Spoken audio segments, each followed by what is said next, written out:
হাবড়া শ্রী অনন্য সম্মান প্রাপক আমাদের প্রণিধানযোগ্য মানুষদের প্রতি আমাদের শ্রদ্ধা।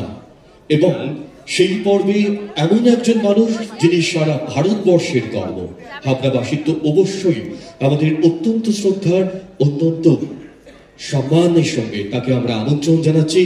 রেসপেক্টেড শ্রী অরূপ রাহা, প্রাক্তন বায়ুসেনা প্রধান ভারতবর্ষ এবং ভারতবর্ষের 3 বাহিনী, স্থল বাহিনী, জল বাহিনী এবং আকাশ অর্থাৎ বিমান বাহিনীর একদা তিনি প্রধান ছিলেন।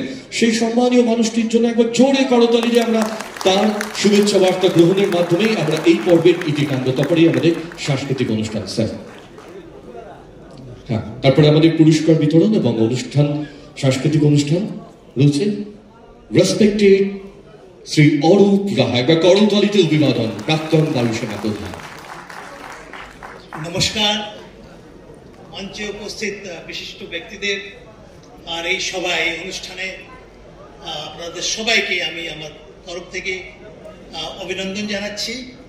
এত সুন্দরভাবে আপনারা এই অনুষ্ঠানটা পরিচালনা করেছেন এবং যারা আয়োজক, কর্মকর্তা, পুলিশ প্রশাসন হোক আর নাগরিক প্রশাসন হোক, সবাই মিলে আর যার ছত্রছায়ায় এইসব অনুষ্ঠান হচ্ছে তাদের সবাইকে আমি অভিনন্দন জানাতে চাই, ধন্যবাদ জানাতে চাই।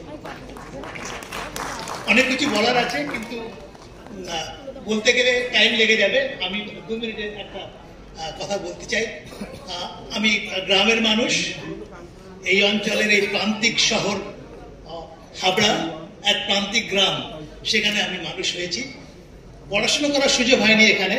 আমি সৈনিক স্কুল পুরুলিয়াতে পড়াশোনা করেছি আর তারপরে তো বাইরেই ছিলাম ভারতীয় বায়ুসেনা এবং সশস্ত্র সেনার কাজে। আমার পরিবারে আমার ভাইয়েরা